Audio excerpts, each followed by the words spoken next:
Hello students, welcome back to our channel SI Light of Education. Azir ei video tour জৰিয়তে দশমমান শ্ৰেণীৰ ছাত্ৰ-ছাত্ৰীসকলক পুনৰবাৰ স্বাগতম জনাইছো আৰু আজি লৈ আহিছো দশমমান শ্ৰেণীৰ অসমীয়া সাহিত্য চয়নিকাৰ পদ্যাংশৰ সেকেন্ড লেসন জিকিৰ ইয়াৰে যিখিনি কোৱেশ্চনছ আছে আজিৰ এই ভিডিও tour জৰিয়তে তোমালোকক সকলো কোৱেশ্চনছ দি যাম আৰু তোমালোকক এটা কথাই কৈছো আৰু এই ভিডিওটোৰ জৰিয়তে এই জিকিৰ লেসনছৰ যিখিনি কোৱেশ্চনছৰ আনসাৰ দিয়া হ'ব তোমালোকৰ যদি কিবাকে ডাউট থাকে তোমালোকে কমেন্ট সেকশনত কমেন্টছ কৰি জনাবা আৰু লগতে এটা কথা কৈছো যে এই জিকিৰ লেসন মানে গোটেই এছামিজ সাবজেক্টৰ তোমালোকৰ যিখিনি কোৱেশ্চনছৰ দিয়া হ'ব গোটেইখিনি এএসএসবি নতুন নিয়মত দিয়া হ'ব যেই নহওক কিয় জিকিৰৰ ৰচক আছিল আজান ফকিৰ এই আজান ফকিৰৰ যিটো পদ্যাংশ জিকিৰ এই জিকিৰ লেসনৰ যিখিনি কোৱেশ্চনছ আছে প্ৰত্যেকটো কোৱেশ্চনছৰ আনসাৰ ভিডিওটোৰ জৰিয়তে তোমালোকক দি যাম সমু উত্তৰ দিয়া প্ৰথম কোৱেশ্চনছৰ ফাৰ্স্ট কোৱেশ্চন দিয়া আছে জিকিৰৰ ৰচক কোন জিকিৰৰ ৰচক হৈছে আজান ফকিৰ বা শাহ মিলন জিকিৰৰ ৰচক হৈছে আজান ফকিৰ বা শাহ মিলন তাৰ পিছত নেক্সট কোৱেশ্চনটো দিয়া আছে কোনবোৰ গীতৰ হৈতে জিকিৰ গীতৰ সুৰৰ সাদৃশ্য আছে এটোৰ আনসাৰ লিখিবা উজনি অসমত প্ৰচলিত বিভিন্ন লোকগীত যেনে টুকাৰী গীত দেহ বিচাৰৰ গীত ইত্যাদিৰ সুৰৰ হৈতে জিকিৰ আৰু জাৰি গীতৰ সুৰৰ সাদৃশ্য আছে তাৰ পিছৰ কোৱেশ্চনটো জিকিৰ শব্দটো কি শব্দৰ পৰা ওলাইছে ইয়াৰ আনসাৰ লিখিবা জিকিৰ শব্দটো আৰবী শব্দ জিকৰৰ পৰা ওলাইছে জিকিৰ শব্দটো আৰবী শব্দ জিকৰৰ পৰা ওলাইছে তাৰ পিছৰ কোৱেশ্চন নম্বৰ 2 তলৰ শব্দবোৰৰ অৰ্থ লিখা ইয়াতে দিয়া আছে প্ৰথম ৰসুলৰ অৰ্থটো তোমালোকৰ হল দেৱদূত ঈশ্বৰ প্ৰেৰিত পুৰুষ আল্লাহৰ দূত এইটো আৰু নেক্সট মুমিন মানে বিশ্বাসী মুছলমান আৰু এটা দিয়া আছে ৰহম মানে দয়া মানে ৰহম কৰা মানে দয়া কৰা তাৰ পিছত দিয়া আছে কুতুব মানে হৈছে দ্ৰৱ নক্ষত্ৰ তাৰ পিছত দিয়া আছে বান্দা মানে ভৃত্য তাৰ পিছৰ কোৱেশ্চনটো দিয়া আছে মক্কাৰ দুৱাৰত সাহাব জীৱই মাৰে তালি যেনে হালে হলৰ লগত দৰিকাৰ টপালি উল্লেখিত কবিতা হকিৰ অন্তৰ্নিহিত ভাবটি বিশ্লেষণ কৰা ইয়াৰে আনসাৰটো তোমালোকে লিখিবা উক্ত কাব্যাংশ আজান ফকিৰৰ ৰচিত জিকিৰ নামৰ কবিতাটোৰ পৰা ঢাঙি ধৰা হৈছে মক্কা হৈছে ইছলামধৰ্মী লোকসকলৰ পবিত্ৰ তীৰ্থস্থান আৰু মক্কা যেটো হৈছে মক্কাটো হৈছে ইছলামধৰ্মী লোকসকলৰ কি পবিত্ৰ এখন তীৰ্থস্থান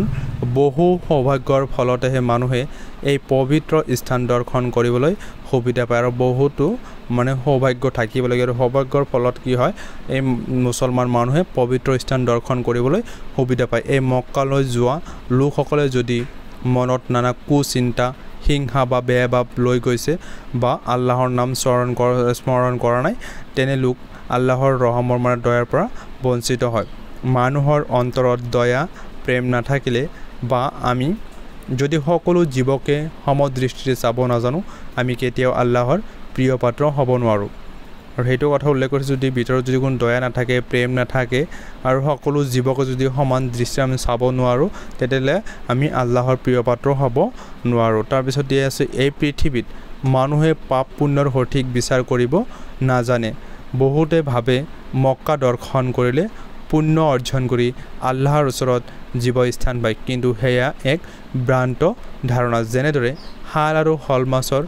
জুজ চাবলৈ গৈ দৰিকণা মাছে জিবাৰে টপালি মাৰি থকাৰ বাহিৰে একো কৰিব নোৱাৰে ঠিক একেদৰে গোটেই জীৱনটো পাপ কামত লিপ্ত থাকি শেষ সময়ত মক্কা দৰ্শন কৰি পুণ্য অৰ্জন কৰা ধাৰণাও অবাস্তৱ তাৰ পিছত কোৱেশ্চন যেটো দিয়া আছে 4 নং কোৱেশ্চন ব্যাখ্যা কৰা ইয়াৰ ফাৰ্স্ট যেটো দিয়া আছে পানী মৰে পিয়াহত অগ্নি মৰে জাৰত খুদাৰ ওচৰত লুকাই আছে মুমিনৰ আৰত ইয়াৰ আনসাৰটো লিখিবা উদ্ধৃত বাক্যাংশ আমাৰ পাঠ্যপুথিৰ অন্তৰ্গত আজান ফকিৰৰ দ্বাৰা ৰচিত জিকিৰৰ পৰা তুলি অনা হৈছে সেকেন্ড পেৰাগ্ৰাফত লিখিবা উক্ত কাব্যাংশই সংসাৰ যাত্ৰাত মানুহে যি নিজৰ অজ্ঞতাৰ ভাৱে আল্লাহক বিচাৰি হাবাতৰি খাই মৰে অথচ মানুহৰ হৃদয়তে বা মাজতে যে আল্লাহৰ বিৰাজমান তাকে বুজাইছে আল্লাহ হৈছে দয়াৰ সাগৰ একমাত্ৰ আল্লাহহে মানুহক এই সাগৰ সদৃশ সংসাৰৰ পৰা মুক্ত কৰিব পাৰে আল্লাহক উপাসনা কৰিবলৈ হলে মানুহে আল্লাহৰ নামত নিজস্ব অৰ্পণ কৰিব লাগিব আৰু আল্লাহৰ আদৰ্শত চলিব লাগিব পানীয়ে মানুহৰ তৃষ্ণা নিবাৰণ কৰে অথচ পানীয়েই নিজৰ সেই গুণৰ বিষয়ে নাজানে অৰ্থাৎ পানীয়ে নিজৰ সেই গুণৰ বিষয়ে নাজানে সেইদৰে জুইৰ যে তাপ শক্তি আছে সেই কথা জুয়ে নাজানে পানীয়ে নিজৰ গুণ আৰু লগতে অগ্নিয়েও নিজৰ গুণৰ কথা নবুজাৰ ধৰে মানুহে মানুহৰ মাজতে নিহিত হৈ থকা আল্লাহক উপলব্ধি কৰিব নোৱাৰি পবিত্ৰ স্থানত আল্লাহক বিচাৰি ফুৰে মানুহে অন্তৰত নিহিত হৈ থকা আল্লাহক উপলব্ধি কৰিব পাৰিলে পবিত্ৰ তীৰ্থলৈ যোৱাৰ কোনো প্ৰয়োজন নাই একমাত্ৰ একান্ত ভক্তিৰ দ্বাৰাহে আল্লাহক উপলব্ধি কৰা সম্ভৱ মানে কৈছে এইটোৱে মানুহৰ অন্তৰত যদি নিহিত হৈ থকা আল্লাহক উপলব্ধি কৰিব নোৱাৰে তেতিয়াহ'লে আৰু মানে পবিত্ৰ তীৰ্থস্থানলৈ কিয় যাব লাগে যদি সেইটো উপলব্ধি কৰিব পাৰে তেতিয়াহ'লে পবিত্ৰ তীৰ্থস্থানলৈ যোৱাৰ কোনো প্ৰয়োজন নাই একমাত্ৰ একান্ত ভক্তিৰ দ্বাৰাহে আল্লাহক উপলব্ধি কৰা সম্ভৱ তাৰপিছত যিটো কুৱেশ্যন দিয়া আছে মক্কাৰ দুৱাৰত চাহাব ত্ৰিভেনীৰ ঘাট বেহাব নোৱাৰে তাত মায়ে ভেটে বাট এইটোৰ এনচাৰ লিখিবা উক্ত কথাভাষী আমাৰ পাঠ্যপুথিৰ অন্তৰ্গত আজান ফকীৰদেৱে লিখা জিকিৰ পাঠৰ পৰা তুলি অনা হৈছে উক্ত কাব্যাংশত উল্লেখিত ত্ৰিভেনী ঘাট কথাকাৰে মক্কা যে এখন পবিত্ৰ তীৰ্থভূমি তাকেই বুজাইছে লগতে কবিয়ে মায়াত আবদ্ধ হৈ থকা ব্যক্তিয়ে যে আল্লাহৰ দৰ্শন লাভ কৰিব নোৱাৰে তাকে ক'ব বিচাৰিছে তাৰপিছত পেৰাগ্ৰাফত লিখিবা ইয়াত মক্কাক ত্ৰিবেণীৰ ঘাটৰ লগত তুলনা কৰা হৈছে ত্ৰিবেণী অৰ্থাৎ ত্ৰিবেণী হৈছে হিন্দুসকলৰ পবিত্ৰ স্থান হিন্দুসকলে পবিত্ৰ বুলি মানি অহা গংগা যমুনা আৰু সৰস্বতী নদীৰ সংগমস্থলক ত্ৰিবেণীৰ ঘাট বোলে কেতিয়াবা কুৱেশ্যন আহিব ত্ৰিবেণীৰ ঘাট কাক বুলি লিখিবা হিন্দুসকলে পবিত্ৰ বুলি মানি অহা গংগা যমুনা আৰু সৰস্বতী নদীৰ সংগমস্থলক ত্ৰিবেণীৰ ঘাট বোলে হিন্দুসকলে বিশ্বাস কৰে যদি এই ত্ৰিবেণীৰ ঘাটত স্নান কৰিব পাৰে তেন্তে সকলো পাপ নাইকিয়া হৈ যায় আৰু হিন্দুসকলে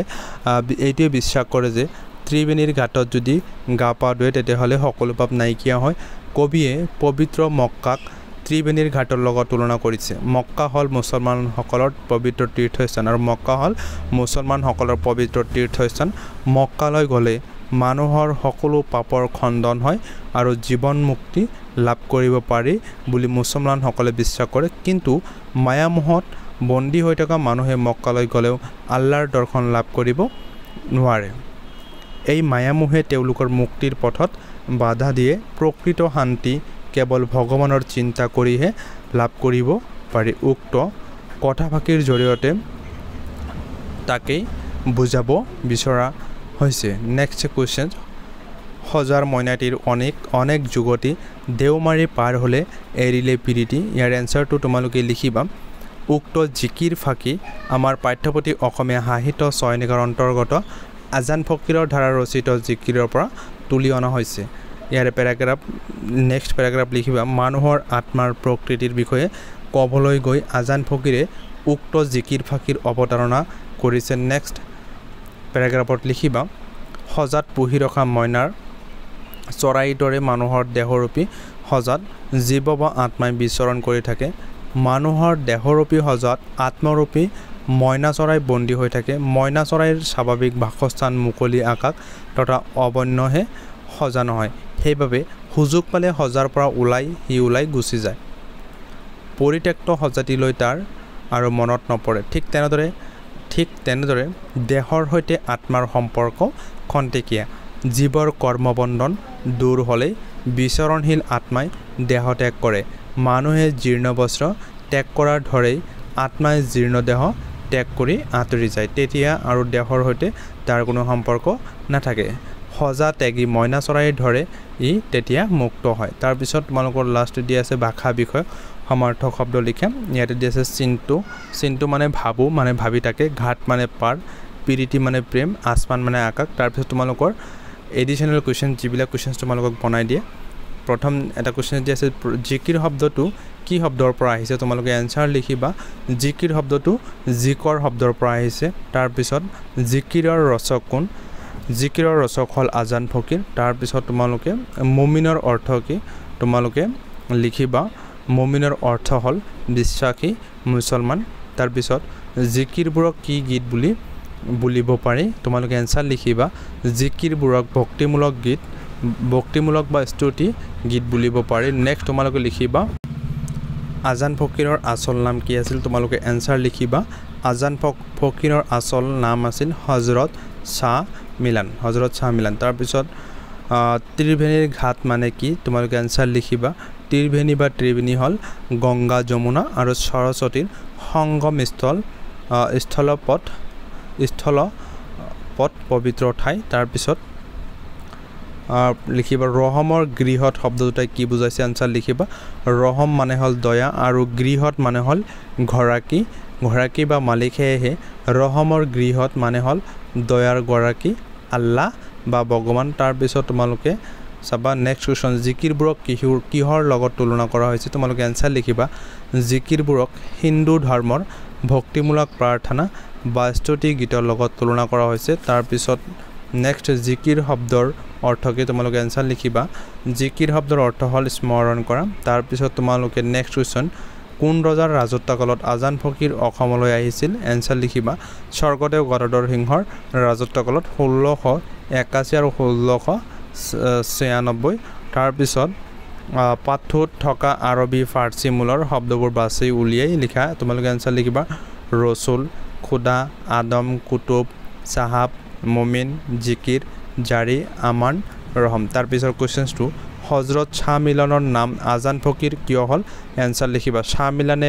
প্ৰথমে অসমত আজান দি মুছলমানসকলক নামাজ পঢ়িবলৈ শিকাইছিল ভাবে আজান ফকীৰ হয় মৰমৰ ছাত্ৰ-ছাত্ৰীসকল তোমালোকক যাৰো কিবা কি জানিব লগা থাকে এই জিকিৰ লেসনছটো তোমালোকে কমেন্ট সেকশন কমেন্টস কৰি জনাবা